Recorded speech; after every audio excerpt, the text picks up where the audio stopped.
welcome back. I'll tell you, this is May 1st. We're all the way into May and we're still seeing temperatures in the 50s. That's the high. So as much as I want to do the tiki thing, I'm trapped inside and I'm still drinking wine. And today I want to talk a little bit about what to do with leftover wine and hot drinks. So you get a bottle of wine and somebody tells you it's good and maybe you paid a couple of bucks extra for it. I personally never paid more than like $15 a bottle. But I bought one of these and it was great. I decided to buy like a few more. Then the second bottle was disappointing. I had a glass.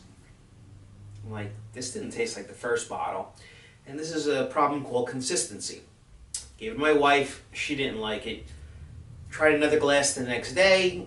And it wasn't much better because sometimes they are better the next day once the air has time to open up and breathe.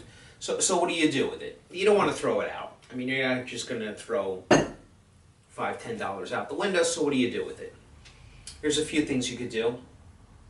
And the first one is you get one of these ice cube trays, and this one is really clever because it has half ounce alternating. And you could fill this tray up, put it in the freezer, and what do you do with this? You cook with it. You're making spaghetti, you're making meat sauce, you're making something, any French recipes that calls for a red wine reduction, just freeze it, put it in there, and now you have these little cubes in half ounce and ounce increments to drop into a recipe. Don't worry about the taste. It's the acidity, it's the grape, it's a little bit of the flavoring that's going to capture the dish. So, next thing you do, and that works for white wine too, by the way, especially white wine. That stuff lasts forever. White wine is great because it's got the citrus, it's got the acidity. No matter what you're making, white wine really is even more versatile in cooking than red wine. So the next thing you could do is you could do sangria. What you do is you put your oranges in there, you put some peaches, maybe some apples, put a few splashes of triple sec in there, and now you have something that's very sweet. People aren't going to be able to tell the taste of the wine. They're going to know it's sangria. It's going to taste great, and it's going to be very festive. And triple sec, by the way, is like my secret ingredient in cocktails. I mean, this bottle costs $10, and for that, you're going to use a half ounce per cocktail. I'm getting literally 50 drinks out of this. So this is going to last me a year if I have a few parties. That'll last me 2 or 3 parties. Very economical, triple sec. Don't buy the good stuff. If you are making a premium margarita, then you could buy Cointreau, which is like, I don't know, $30 a bottle, but for me, that stuff works fine. Now, the last thing you could do with this is you could make mulled wine.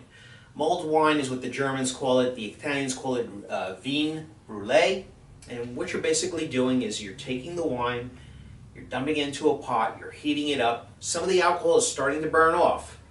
And in that time, you want to put your oranges, your allspice, your cinnamon, your clove, whatever spices you like. Put it in there, let it steep a little while, and you pour it into your favorite mug. And you just take a peel of this, just to garnish it. Stick a couple of cloves in there. A few cloves in there. Not that there is ever any leftover wine, but if there is and it's winter and you're cold and you want a hot drink, you don't want an icy drink. I still have a sore throat. This winter is not ending. And then I pour it into my favorite mug and I drink it. And that's a great way to welcome your guests. You put it in a punch bowl. They can pour as much as they like. And there you have it. What to do with leftover wine. Don't waste it. Don't throw it out. You spent the money. Do something with it. And there's always something. I got a dime. Let's get together and buy some wine. Some buy a pints and some buy a quart. And if you buy half gallons, you're playing it smart. Drinking wine, wine, wine. Hey!